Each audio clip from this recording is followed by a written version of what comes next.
Lesson 6 of 6, presenting the story. So we've had this schedule. We've started back in February with an introduction and an overview. Then we looked at qualitative information, quantitative information. Then the complex picture of working with multiple data streams and big data. The previous presentation back in September looked at visualization for finding and communicating the story. But now we're going to talk about what happens. You've got the story and you've got to communicate it. You've got to present it. And that is what we're going to focus on today. So the agenda, a brief recap, and then this concept, which I think is indispensable. You can give it different names, you can come at it different ways, but the concept itself, think, feel, do, is, I think, an essential part of the communication. We're looking at how we travel from finding the story to actually telling the story, the role of narrative flow and structure in that story, some thoughts about working with numbers and how to achieve impact. So first of all, the brief recap, the frameworks approach. I'm a passionate believer that teams need to use frameworks. If we're going to reliably and efficiently find the story in the data, especially as the data becomes more and more complex, we need to be looking at tools like frameworks that enable us to find it. And one of the key parts of any framework is to define the problem. You would be amazed at how many times I'm brought in as a consultant to look at a situation, and the basic problem is that the initial business need was not properly defined. The research question was not properly defined. So the reason people can't find the answer is they don't know what the question is. When you know what the question is, you know what the answer is. And it's a framework approach makes sure that you establish what is already known. Too many times I see a presentation where the only thing that is presented is what happened during that survey or those focus groups. They're not drawing on what is already known. The second element is to find out what the expectations are, because we need to confirm or rebut what those expectations are. That is a key part of answering the question, the business question. Then, of course, we need to organize the data, and that's where frameworks give us a systematic method for checking and some structural procedures, systematic analysis, so that we end up with a much richer picture that we can extract and create the story. So here's an example, one of my favorite examples of storytelling, and this is probably from my #1 recommendation as a book. If you want to read a book about storytelling and ideas that work, then this book, Made to Stick, which is an explanation of why some ideas stick and some ideas don't, by Chip and Dan Heath, I think is absolutely the best book. It's very, very readable. You can frankly take it on holiday and enjoy it, or you can treat it as a workbook. So this was an example from the book, looking back to 1994. The Center for Science in Public Interest did a piece of research, and they found that a medium bag of popcorn in the United States had got 37 grams of saturated fat. The United States Department for Agriculture, their recommended maximum was 20 grams at the time. So this was a really strong finding. It was a health message that need to get across. But frankly, numbers like 37 grams and 20 grams and a bar chart like that are not going to make any impact. They're not going to change people's behavior because they only relate to data. And we are not data creatures. So what they did was they held a press conference and they put on the table a fried breakfast, a McDonald's lunch, and a steak and trimmings dinner, and pointed out that this was about 37 grams of saturated fat. So having one medium-sized bag of popcorn when you watch the movie was the same as eating 3 junk meals in one day. Now we have a really clear story that works at the think, the feel, and the do level. It gives us what I call robust simplification, and every time we are presenting a story, we need to make sure that it has robust simplification.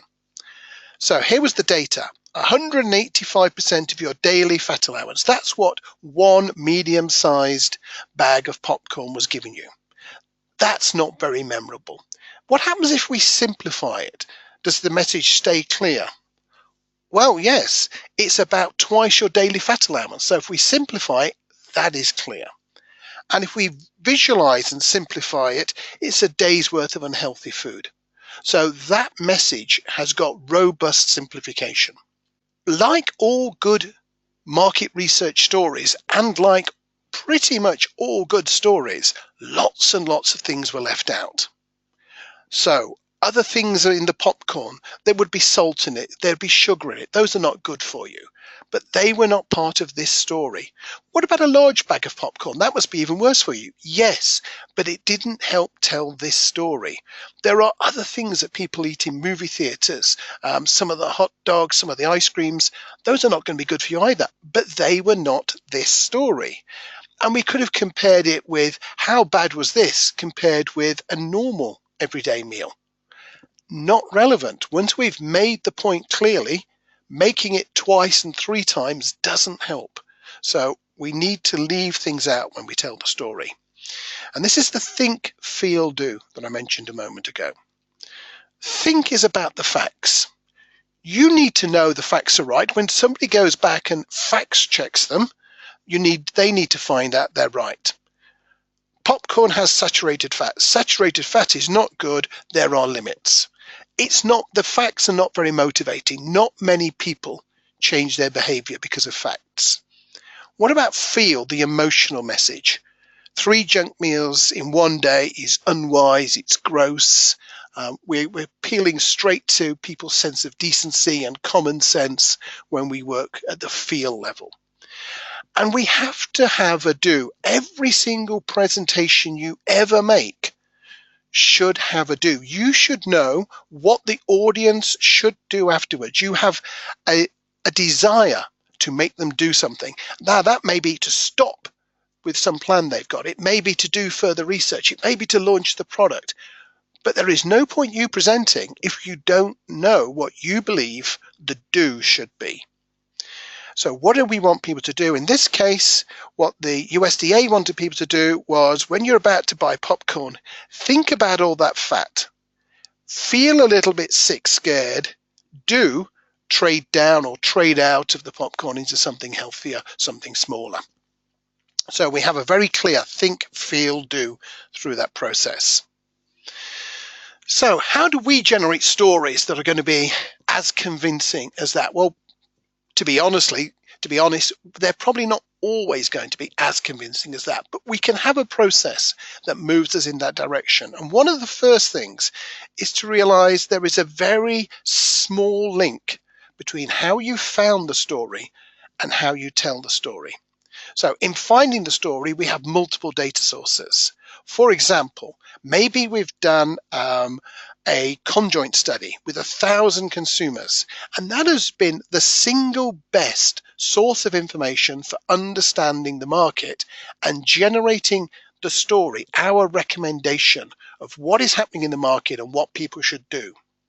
But the best way to convey the story doesn't have to rest on the best data.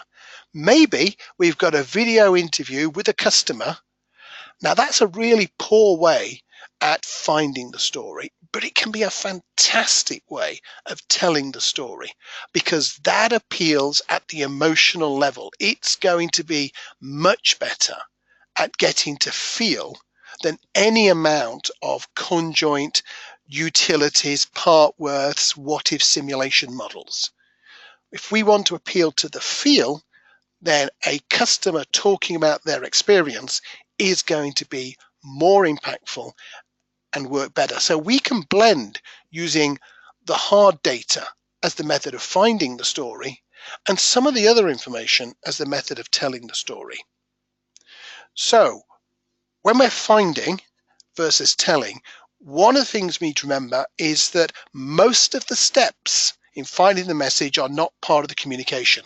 So if you have done a really extensive ethnographic analysis and a literature review, don't tell the customer how great you are and how hard you've worked. They're usually not that interested. They want to know about them and what they should do. If you've done a fantastic conjoint study, you've spent 2 weeks creating hierarchical Bayes models and they're nested models and they're super clever, that is usually not part of the story. The story is about the customers, it's about the brand, it's about the emotions, and it's about what should happen next. So finding the story, I'm wanting the different techniques and the colleagues I'm working with to show me the contenders for the main story.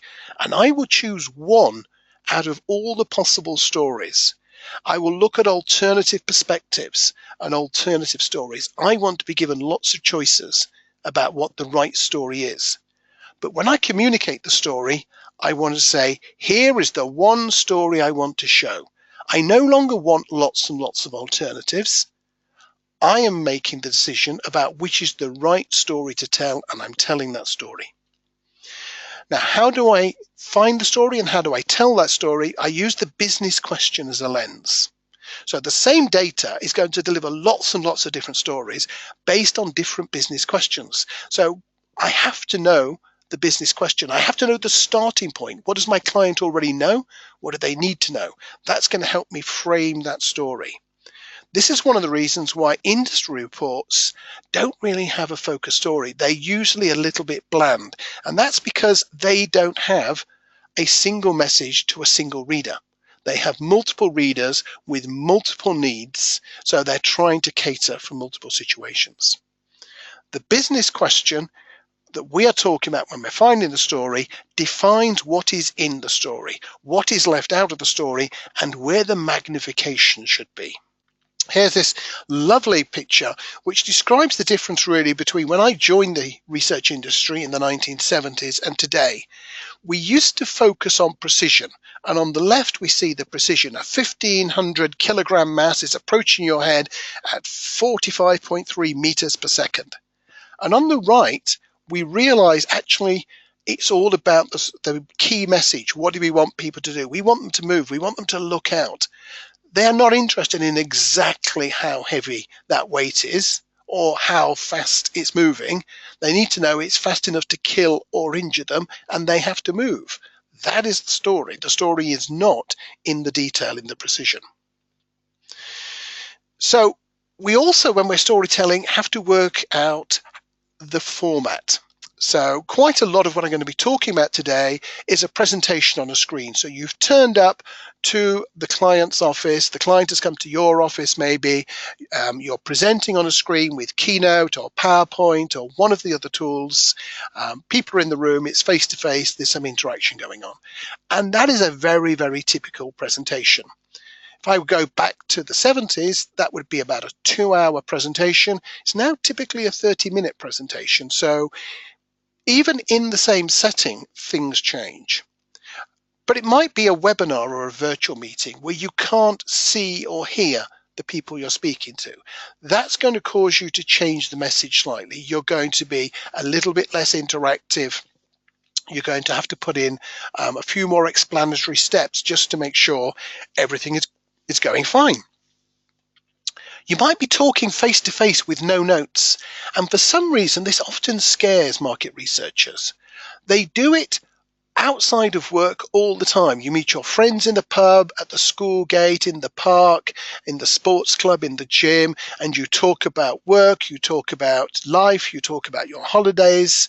And then all of a sudden, when we have to do the work setting, and we do it at work around the water cooler, we do it at work in the corridors when we're talking around our desks, but we think there's something challenging about doing it when we're talking about the story in the research. And really there isn't. If you know what the story is, it's pretty straightforward, and you're going to be much less reliant on numbers and details and much more reliant on the story.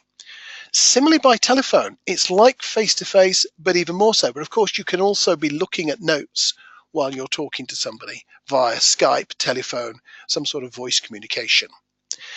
One of the things that is becoming increasingly common are people are sending over a PowerPoint deck or similar without a person. So you just send over the presentation. Again, the story has to be really, really clear. It can have some more numbers, but are people really going to read those numbers? No, it's got to be a very compelling story. And of course, written report. 10, 15 years ago, I was writing almost no reports. Now I probably write a couple a month.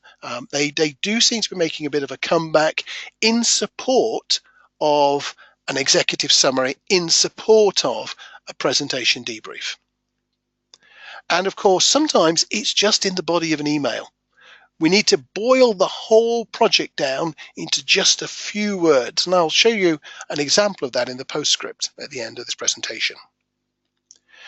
But in all of these cases, the story remains the same.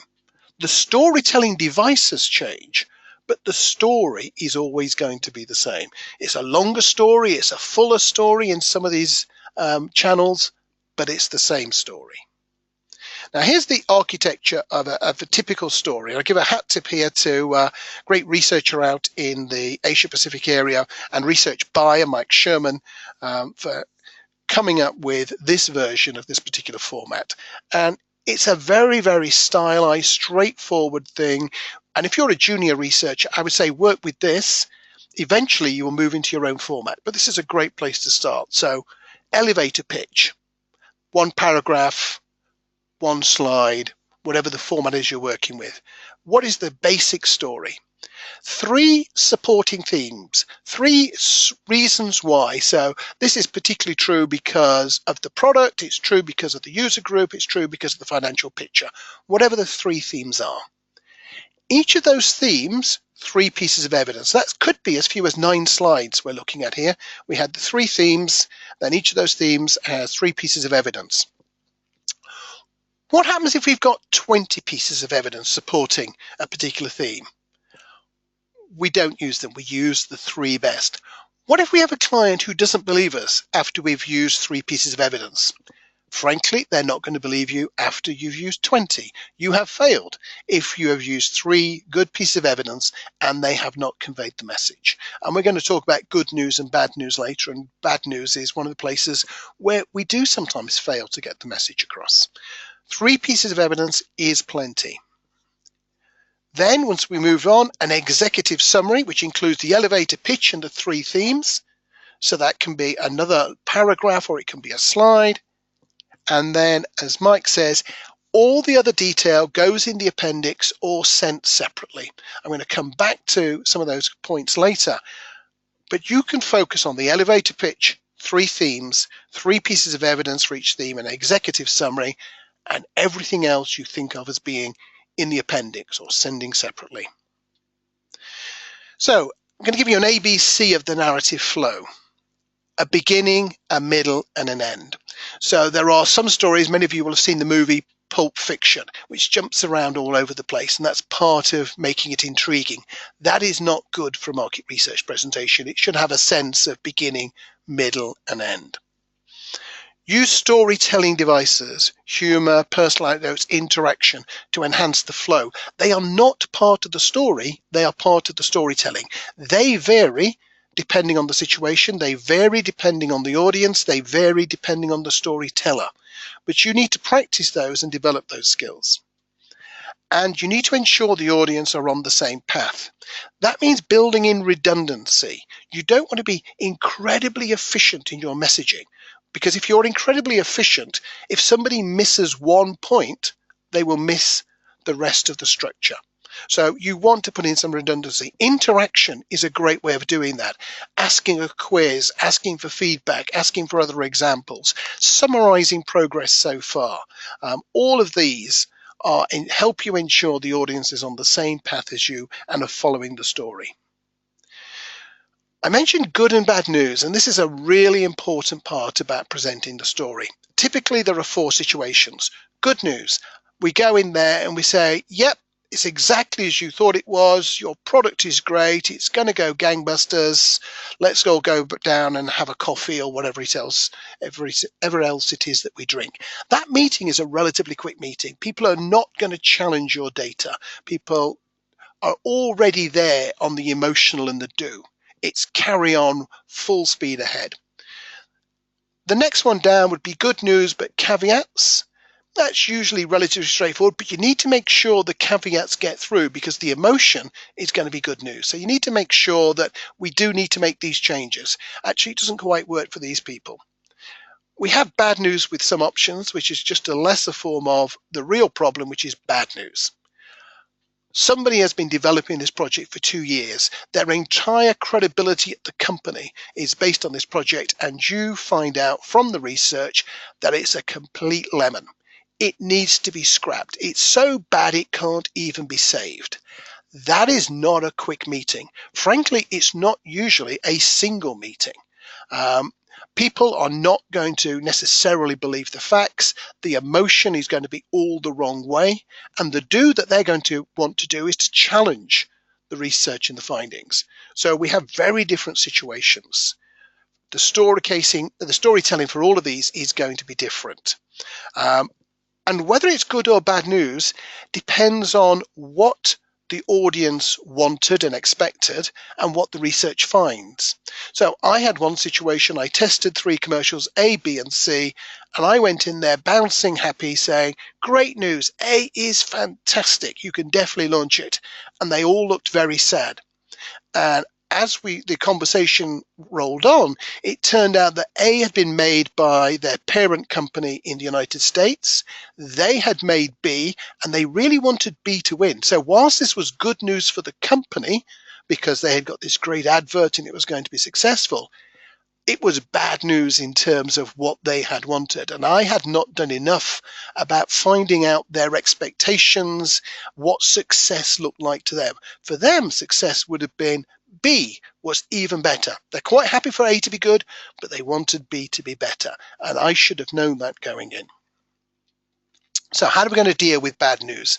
You pretty much need to think about the 5 stages of grief: anger, denial, bargaining, depression, acceptance. I remember going into one chocolate company and telling them that this was a shockingly bad idea. It would not sell, it would get remaindered, it would go out of date on the shelf. And they weren't happy, then they were denying things, and then bargaining. They would say, well, what if we'd reduce the price? What about if we reduce the price? And unfortunately, they didn't reach acceptance. They did launch it, and the product was a complete disaster, and they never rehired me. So that was another bit of bad news in that study. But you're not going to deal with the negatives. If you go in there and tell them that this idea really is not good, one presentation or report really tackles all of the stages, and facts are never enough to change somebody's mind. You've only got to think about the debate in North America around guns, and facts. You give somebody another fact, it does not change their mind. They're either for or against an extremely liberal picture about who should have guns. You'll see the same about things like the National Health Service in the UK. It's almost never facts that change people's mind. So we need to find out where emotion comes into play. A customer video, a verbatim from a customer, that might change their mind much, much more than lots of careful analysis. One of the things I will often do is I will go back to a point where the expectations match. So they have produced this new product. They think it's going to be really successful. So we will talk about in the presentation, okay, broadly, there are 3 or 4 different groups of people. There is one group who actually really like this new product, and the reasons they like it are this and this and this. And they will often be exactly the reasons why this product was designed. Then we go on to the fact that, unfortunately, this is either a very small group or it's a low spending group. When we move to the other 3 groups, we find that none of those 3 groups are likely to buy the product, and their reasons for not buying it are this. And hopefully we can take people on that journey without creating a barrier where we've said they were actually fundamentally wrong about the product. What they have been perhaps not quite right about was the different types of consumers and how they would respond to the product. So communication, think, feel, do. Think the information you want the audience to take away. What information might they want to refer to later? That's the think part of the process. Feel, the emotional level. What is it that you want the audience to feel about this research, about the product, about customers, about the actions they should take, and do what is it that you want the people in that room, if it's a face-to-face presentation, to do afterwards. As they leave this room, they should know, right, I need to check this, I need to action this, I need to stop that. What is it that they're going to do? There's a beautiful piece of advice. I used to be a teacher many years ago that was given to students that is so relevant to a market research presentation and storytelling. Answer the examiner's questions. Don't tell the examiner everything you know. And market researchers are sometimes quite bad at putting in everything into the presentation. Every single question, every single aspect of the survey is summarized and shown in tables and graphs and charts. And that really obscures the story and the answer. So don't talk about every question. Tell the story. Reorganize the data to match the story. If you're in a presentation and an agency comes along and presents in the same order that the questionnaire was asked, you know they haven't found the story. If the attributes are in the same order, then you know they haven't found the story in the data. So at the very least, you should be seeing information reorganized before it is presented. And this is really the key trick. Use the data to support the story. Don't try to use the story to animate the data. So we're not using storytelling devices to make a whole set of data more palatable, more acceptable. We're trying to genuinely use the data as part of the story that we have found. All the time, think, feel, do. So a few tips about delivering the story. Try not to talk about what people said. Try to work on what did people mean and what should the audience do. This is particularly relevant if you've run an online discussion or if you've had a focus group and the client has been behind the glass. They know what people said. What you have been hired for is going that jump from what people said to what did they mean, and therefore what should the client do. Let the story unfold in a linear way. It's about the message and the audience. If I've got bad news, I won't be telling a whole lot of jokes. If I've got good news, it's going to be a sunnier presentation. If I'm speaking to a room full of English people, I will speak faster and I will use a lot of English pronunciations and I will change things around. If I'm speaking to an international audience, it will be different. If I'm speaking to a pharmaceutical audience, I will be using more terms like adverse effects that I would not be using with another audience. So the message shapes the story, the audience shapes the story. And hat tip to Tom DeRike at Insights. I think this is a really useful tip. Try to create memes out of the data. Memes travel better around companies and organizations and out to customers than facts, sayings or whatever. You can find a meme in your data, then that's a really powerful way of getting it to spread around the organization. And then, as Mike Sherman said on the earlier slide, send the other interesting material separately. So what about quantitative? There are some special requirements really when we're dealing with quantitative information. The first is minimize the use of numbers. Imagine you had to pay $1 for every number you used in the presentation. You probably wouldn't want to spend more than $10 or $20, 10 or 20 numbers in the whole presentation. You can often do that even when presenting quantitative stories. Minimize the digits used in communication. We're not good with digits. Try to use 1 or 2 significant digits, occasionally 3 significant digits, but really never more than 3 significant digits. And illustrate the general with the personal. So if you find out from the data that the regression equation means this group of people behave like this and do that, then talk about one customer. So Jane, when she buys this, tends to put it in the packet and does this, because we're not all that good with formulae and numbers and concepts. So it's better to illustrate the general solution with a particular example. all the time coming back to the think, which numbers do people need to know? What do you want them to feel? And too often in a quantitative presentation, we're not thinking enough about the emotional level, and then what do we want people to do? Too often, numbers are used like this gentleman here is using the lamppost. He's not using that light for illumination, he's using it for support. And we see people doing that with numbers all the time. So here is a slide from Hans Rosling's Gapminder page. It talks about the relationship between lifespan and income. So countries that are richer, that's from left to right, tend to live longer, and it's a very, very strong relationship. The poor countries, which tend to be the African countries, the blue countries, tend to be poor and have shorter lifespan.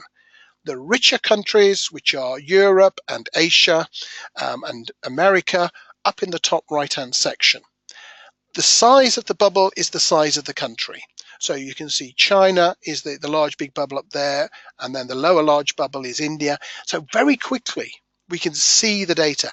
And if you look at Hans Rosling's TED videos, you will notice there are almost no numbers. So here we've just got a handful of numbers, but the story is clear. If you need to convey numbers, you probably should be using tables. If you are using charts and pictures, the numbers should be almost irrelevant because the picture should be that clear. Think about whether it's supposed to be memory or reference. So you're giving a presentation, people can probably remember somewhere between 1 and 10 of the numbers that you mention. So if you're talking about numbers that people should remember, then you've really got to do a piece of work about making them memorable, using mnemonics, building them into the story, making them really essential. But if they're supposed to be numbers that are looked up, that's fine. Don't try to make people remember them. Just let them know how you looked them up. Where is the right place to find out all of these details? Don't get wrapped up in the numbers and the percentages. So 92% of Jesus' disciples did not betray him. That was not the point of the story. The story was that one did betray him, the why and what happened to that person afterwards, and it was an essential part of the story. So it's not always just quote the big numbers. Actually really think about what the cases and the message and the story is. Here's a great example of something we would use quite often, particularly in North America when we talk about tornadoes. They're graded using a single digit from 0 to 5. It's an F5, it's an F3, and there's a whole lot of language and color coding that goes with that to help us understand it. So if something as important and as topical as tornadoes can be classed with just one significant digit, how much of our market research could be classed with just one significant digit? Coming back now to this robust simplification. 90% of our customers prefer A. What happens when that message is simplified? Our customers prefer A. That's fine. I can live with that as a simplification. Here's one that's not so good. 20% of the market prefer B, but 25% of our customers prefer B. So that's the message. We found out that we're slightly more pro-B than the other people. And what happens when that becomes simplified? Our customers prefer B is how I see that simplified all the time. Oh, we're the brand, the B sort of customer. No, 75% of our customers do not prefer B. We might be more pro-B than everybody else, but 75% of our people do not prefer B. So if we put the top line up there of message, 20% of the market prefer B, but 25% of our customers prefer B, we are correct at the think level. But by the time that becomes an emotional meme, it's likely to be our customers prefer B. That is not robust simplification. So we need to make sure that when we tell the story, the simplified version of the story is also true. Whenever we use numbers, we need a comparator. So this is a lovely example of comparators, I think. So this is the Shard. It's a relatively new building in London. It's the biggest building in the United Kingdom. It's right by London Bridge, and it's very dominant and stand out. So it's about the same size, it's just slightly smaller than the Eiffel Tower. Second tallest structure in France, largest structure in tallest structure in Paris. So that gives us a bit of a sense for how tall the Shard is. Actually, it's less tall than I thought it was, because when you just see it in London, you think, wow, that's massive. But if you've been to Paris, you know about the Eiffel Tower, and it doesn't seem that tall. And the Shard is only a little bit shorter. Move to the United States, One World Trade Center, the new building in Manhattan, or relatively new, much taller, although quite a lot of that is the spike. So again, we're getting a bit of a comparator. And if we go to Dubai, Burj Khalifa, now we see what a really tall building is. So when we're using numbers, we always need a comparator to know what those numbers mean. So a few more key number tips. If people need the numbers, consider a table. If you really need people to understand those, consider a table. If you're using a chart, the numbers should be largely irrelevant. And in a face-to-face presentation, that could be two slides. One slide which is chart, one slide which is tables. Don't display, so you click on that little hide button so you don't display the table, but it's in there in the leave behind, or what we sometimes call the deliverables. So the audience end up with both, but you're presenting the story. Minimize the number of numbers. Minimize the number of digits. Don't repeat symbols. So if you've got percentage signs next to everything, think about putting it just once at the top of the page, or dollars once at the top of the page. That makes it just so much cleaner and easier to read. Generally avoid decimal places. We can talk about that some more on another time.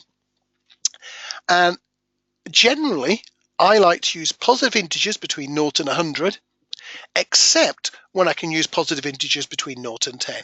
Those work best for storytelling devices. They're how people think. They transmit themselves into feelings and emotions much better than fractions and big numbers and so on. And they end up with more impact and more do as a result. Very simple storytelling device. Most packages, particularly PowerPoint, come with builds. People are not using builds strong enough. So if I'm trying to talk to you about, as you like it, the 7 Ages of Man, the soliloquy by Jacques, I want you to be thinking about the same thing that I'm talking about. So I might start talking about the infant, but you might be looking at one up from the bottom and wondering, what's a pantaloon? I do not want you looking at other numbers on the page other than the ones I'm talking about. I do not want you looking at other diagrams on the page other than the ones I am talking about. I want the page to support my voice. And if I put all these things on the page in one go, it doesn't work.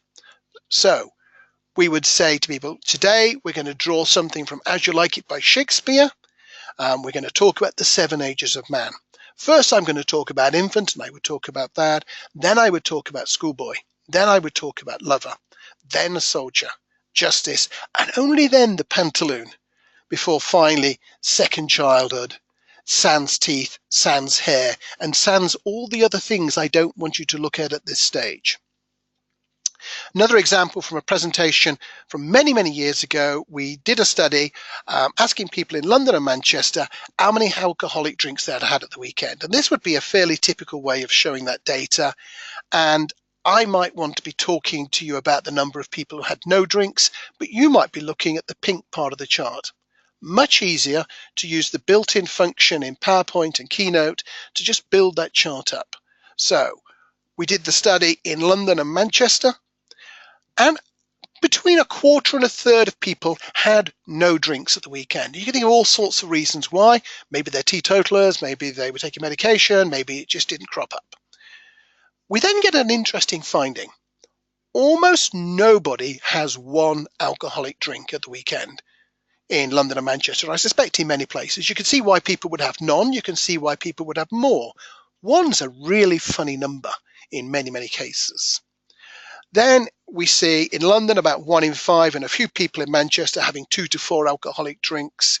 We see again about 1 in 5 in London and about 1 in 7 now of people in Manchester having 2 alcoholic drinks. And you can fill the picture up because what you can see is nearly half the people in Manchester claiming to have had 10 or more alcoholic drinks at the weekend. Very, very different to Manchester, as to London. So now we have a story. One of the interesting things about telling that set of data as a story is that it takes longer. If I show it you as a simple table, I could show it you quickly, but you don't know what the story is. In particular, you don't know what my story is, the story I want to convey about how we're going to take this information forward. When we use good visualizations, there is a really big power shift. So this is one from Seth Godin, and he's talking about death rate per watts produced.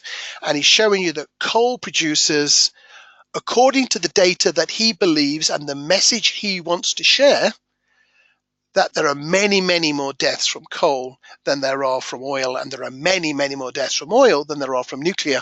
So why are we so fussed about nuclear? And you can't challenge Seth's position on the basis of the data because he's not shared the data with you. So when we start to use visualization, we have a real responsibility to make sure that the visualization is fair and accurate, as well as telling a story. Which takes us into the area of infographics. Now, fashions change and they move, but they can be a great way of communicating. For example, if you've got to post the information to somebody, you're not going to be talking to them, then this sort of infographic from the Discovery Channel, where they were looking at the Olympic Games, is a great way of doing it. What makes it great is that it has very little information. You cannot send an action-packed 15-page infographic and think that you've made life simple. If you want to do an infographic, you shouldn't make the font small. You should make the message really focused. You should make it visual, and therefore you have to decide what you're going to share. You have to decide what the story is. Where I see infographics that don't work, it's usually because somebody has not decided what the story is. They've just tried to cram all the available information into a visual format.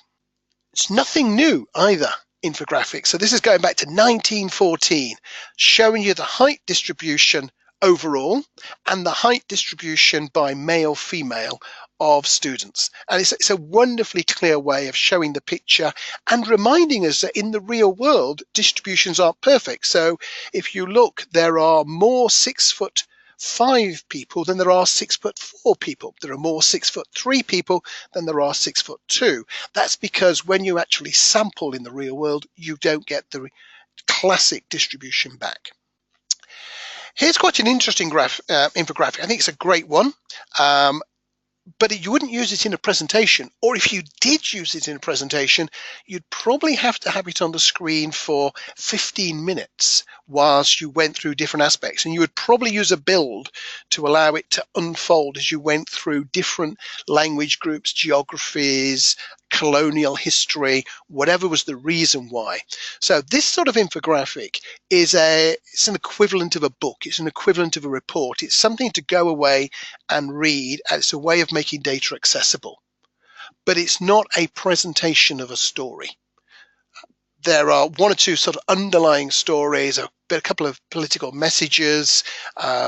It's quite interesting that they haven't got a large number of Nigerians speaking English.